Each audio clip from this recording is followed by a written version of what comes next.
নমস্কার বন্ধুরা, আমি Priyanka. Welcome back to my channel. বন্ধুরা, আজকে আমি বানিয়ে দেখাবো ছোলার ডালের জল বড়া। তো এটা মা ঠাকুমার যুগের রান্না। তো চলুন দেখে নেওয়া যাক।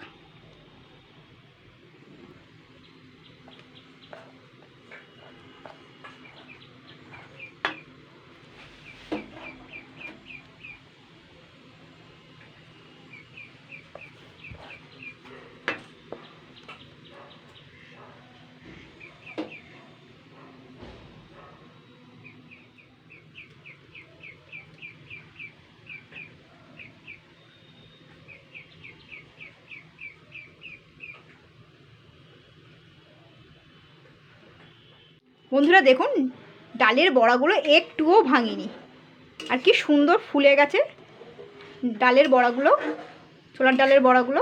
এই দেখুন,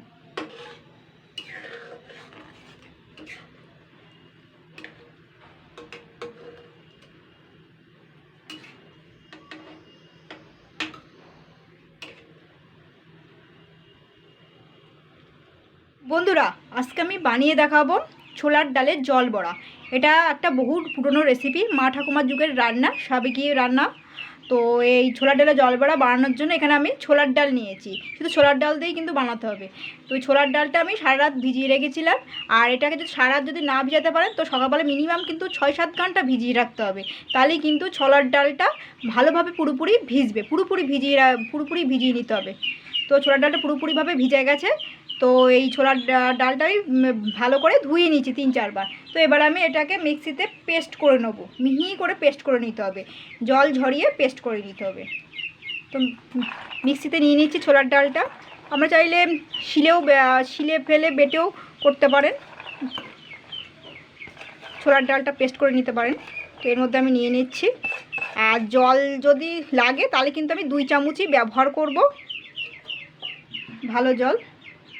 এই যে 2 চামচ জল দিলাম, জাস্ট 2 চামচ, তার বেশি না, যেহেতু ছোলার ডালটা পুরোপুরিভাবে ভিজে গেছে।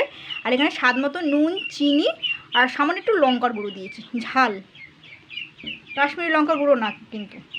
তো এবার আমি এটাকে সুন্দর করে পেস্ট করে নেবো, মিহি করে। তো ছোলার ডালটা আমি সুন্দর করে পেস্ট করে নিয়েছি। আমি যে 2 চামচ জল দিয়েছিলাম সেই 2 চামচই জল দিচ্ছি, তার বেশি কিন্তু খবরদার দেবেন না, নাহলে কিন্তু ছোলার ডালটা চচ্চড়ি হয়ে যাবে, ডাল চচ্চড়ি হয়ে যাবে। তো এরকম সুন্দর করে টাইটা ব্যাটার করে নিতে হবে। নিয়ে নিলাম, যা আছে নিয়ে নেবো এর মধ্যে থেকে। দেখে নিশ্চয়ই বুঝতে পারছেন। তো দেখুন, আমি ডালটা নামিয়ে নিয়েছি। আর এখানে মিক্সির মধ্যে একটু জল দিয়ে নিচ্ছি। মিক্সি দেওয়া জলটা পরে আমি ব্যবহার করব। তো এবার আমি এর মধ্যেই এই নুন, হলুদ, লঙ্কার গুঁড়ো সবই দেওয়া রয়েছে। না, হলুদ গুঁড়োটা দেওয়া নেই, নুন, চিনি আর লঙ্কার গুঁড়ো দেওয়া রয়েছে। তো আমি আর এক্সট্রা করে কিছু দেবো না। তো এবার আমি শুধু এই হাত দিয়ে একটুখানি ফেটিয়ে নেবো। ফেটিয়ে নিলেই কিন্তু ডালটা খুব সুন্দর লাগবে খেতে যখন বড় রেসিপিটা হবে। তো ফেটিয়ে অবশ্যই নিতে হবে 3-4 মিনিট ধরে, একটু ফেপে মতন যাবে। 3-4 মিনিট ধরে এইভাবে একটু ফেটিয়ে নিতে হবে।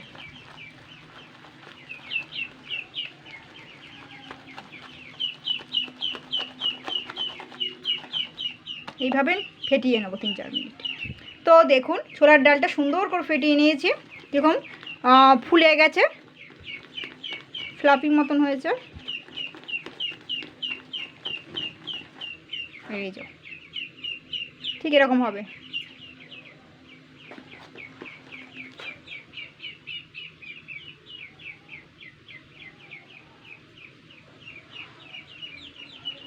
তো এবার পরের স্টেপে চলুন।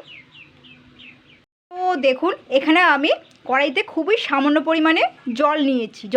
জলটা সবার প্রথমে কিন্তু কম করেই নিতে হবে, 1 থেকে 1.5 কাপ জল নিতে হবে। জলটা দিলাম। তো এবার কিন্তু এটা কম আঁচে দিতে হবে। কম আঁচে দিয়ে 2-3 মিনিট জাস্ট হালকা গরম হবে, তখনই কিন্তু দিতে হবে। আর ফুটন্ত গরম জলে দিলে কিন্তু চারিদিকে ডাল চচ্চড়ি, বাটি চচ্চড়ি হয়ে যাবে, মানে সে ডালে আর জল বড়া আর হবে না। তো একদম কম আঁচে দিতে হবে। সামান্য যখন গরম হবে তখনই কিন্তু ডালের বড়াগুলো দিতে হবে। 2-3 মিনিট গরম হবে তখনই দিতে হবে। আমি কিন্তু গ্যাসে বসাচ্ছি। তো আমি আঁচটা কিন্তু এই মুহূর্তে কিন্তু খুব একদম পুরো কমিয়ে দিয়েছি। তো এবার আমি হাতে একটু জল মাখিয়ে নেব। আমি হাতে একটু জল মাখিয়ে নিয়েছি, তেল নয়, জল, শুধু জল মাখাতে হবে, তেল দিলে হবে না। জল নিয়েছি হাতে, জল মাখিয়ে। তো এবারে আমি এই ফেটানো এই ছোলার ডালটা থেকে, এখান থেকে আমি অল্প অল্প করে নেব। বড় বড় করে নিয়ে এইভাবে গোল গোল করব, বলের আকার করতে হবে করে এইবারে এই ডালের সাইডে দিয়ে দেবো। দেখুন এইভাবে আরেকটা দিয়ে দেবো, যে কটা হয় সে কটা দিয়ে দেবো। একদম কম আঁচটা রাখতে হবে, ফুটন্ত গরম জলে দিলে কিন্তু চারিদিকে ডাল হয়ে যাবে, কিন্তু ডাল চচ্চড়ি বসিয়ে দিতে হবে একটুখানি হালকা করে, যেহেতু ডালটা খুব এই জলটা খুব একটা গরম হয়নি, অসুবিধা নেই। তো এইভাবে যে কটা সে কটা দিয়ে নেবো। তো দেখুন আমি কিন্তু সবগুলো ডালের বড়া দিয়ে দিয়েছি। তো এখন কিন্তু কোনো রকমই নাড়ানো যাবে না, মিনিমাম 5 মিনিট এরকম একদম লো ফ্লেমেই রাখতে হবে। তো 5 মিনিট পরে গিয়ে দেখতে হবে কতটা হয়েছে। তো 5 মিনিট কিন্তু একদম এরকম করেই রাখতে হবে, আর লো ফ্লেমে। কোনো রকম আঁচে জোর দেওয়া যাবে না, আঁচে জোর দিলেই কিন্তু যা বললাম তাই হয়ে যাবে, ডাল হয়ে যাবে। তো বন্ধুরা আমি 5 থেকে 6 মিনিট পরে ফিরে আসছি। তো যত বেশি রাখতে পারবেন ততই ভালো। আর দেখুন ডালের বড়াগুলো কীরকম কি সুন্দর আর কি ফুলে গেছে। তো এবার দেখবো এগুলো জমেছে কি না ডালের বড়াগুলো। আস্তে আস্তে এগুলোকে কিন্তু এবার উল্টাতে হবে।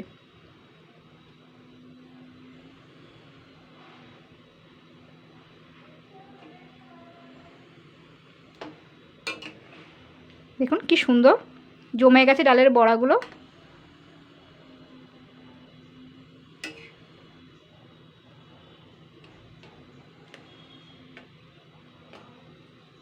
মোটমাট সব ডালের বড়াগুলোই সুন্দর জমে গেছে। এবারে আমি এই যে এবার অপর সাইডটা আমি জাস্ট 3 মিনিট মতন এরকম রেখে দেবো, তারপরে কিন্তু আমি নামিয়ে নেব। তো 3 মিনিট হয়ে গেছে, এখন পুরোপুরি জমে গেছে। তো আস্তে আস্তে করে নাড়াতে হবে, একেবারে কিন্তু হুড়ো ধরা করলে হবে না। তো এগুলো ঠান্ডা হয়ে গেলে কিন্তু একদম পুরোপুরি সুন্দর জমে যাবে।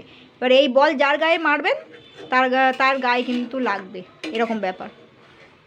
তো এবার আমি এটাকে এইগুলোকে নামিয়ে নেব।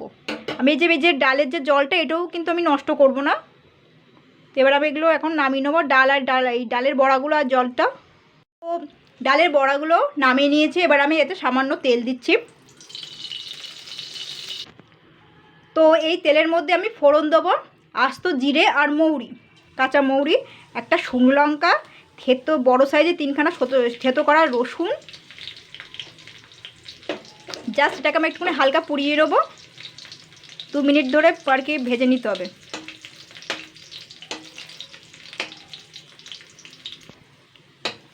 সুন্দর একটা ভাজা হালকা গন্ধ বেরিয়েছে। তো এরপর আমি স্বাদ মতো নুন, চিনি, হলুদ গুঁড়োটা দিয়ে দেবো, আর দেবো কাশ্মীরি লঙ্কা গুঁড়োর পাউডার। এটাকে রং হওয়ার জন্য দিচ্ছি। হালকা গুঁড়ো মশলা দিচ্ছি, লঙ্কার গুঁড়ো, এটা ঝাল হবে। এই মশলা কিন্তু পোড়ানো যাবে না, একদম বাজে গন্ধ বেরিয়ে যাবে। জাস্ট 1 মিনিট করে। এটা আমি পাতিলেবু দিচ্ছি, লেবুটা দিয়ে দিলাম। এবার আমি সেদ্ধ করে রাখা ছোলার ডালটা আমি দিয়ে দিচ্ছি। তো এবার আমি এইগুলোকে সুন্দর করে, আর লেবু বেশি চেপা যাবে না, আপনারা চাইলে গন্ধরাজ লেবু দিতে পারেন। এবার টাটকা পাতিলেবু, এত সুন্দর গন্ধ বেরিয়েছে আর কি বলবো। তো এটাকে আমি জাস্ট এগুলোকে আমি আবারও 2-3 মিনিট সুন্দর ফুটিয়ে নেব লেবুটা দিয়ে। তো এটা কিন্তু একদমই হয়ে গেছে সুন্দর, আর ডালের বড়াগুলো ভাঙবে না। তো এবার আমি একটু নামানোর আগে আবার একটু পাতিলেবুর রস দিয়ে দিচ্ছি, একটু বেশি করে দিতে হবে যাতে একটু হালকা টক থাকে। আর একটু টমেটো কেচাপ দিয়ে দেবো, আপনারা টমেটো কুচানোটা ব্যবহার করতে পারেন, একটা টমেটো কুচানো ব্যবহার করলে ভালো লাগবে খেতে। তো এখনকার দিনে টমেটো কুচানোটা বেশি ব্যবহার হতো। তো একটু হালকা নাড়াচাড়া করে নেবো, জাস্ট 1-2 মিনিট রেখে আমি নামিয়ে নেব। তো বন্ধুরা এইভাবে বানাবেন ছোলার ডালের জল বড়া, তো হেভি লাগবে খেতে, একদম আলাদা। এতগুলো ছোলার ডালের রেসিপি, ছোলার ডালের জল বড়া বানিয়েছি, তো তার থেকেও কিন্তু এটা একদম আলাদা রেসিপি, আর হেভি সুন্দর লাগে যে ডালের বড়াগুলো খেতে। যারা বানিয়েছেন তারা কিন্তু জানেন। তো একটু খেয়ে চেক করে দেখবো সব কিছু ঠিক আছে কিনা, নামানোর আগে চেক করে দেখবেন নুন ঝাল মিষ্টি ঠিক আছে কিনা। বাহ সুন্দর হয়েছে। এবার আমি নামিয়ে নেবো এগুলো।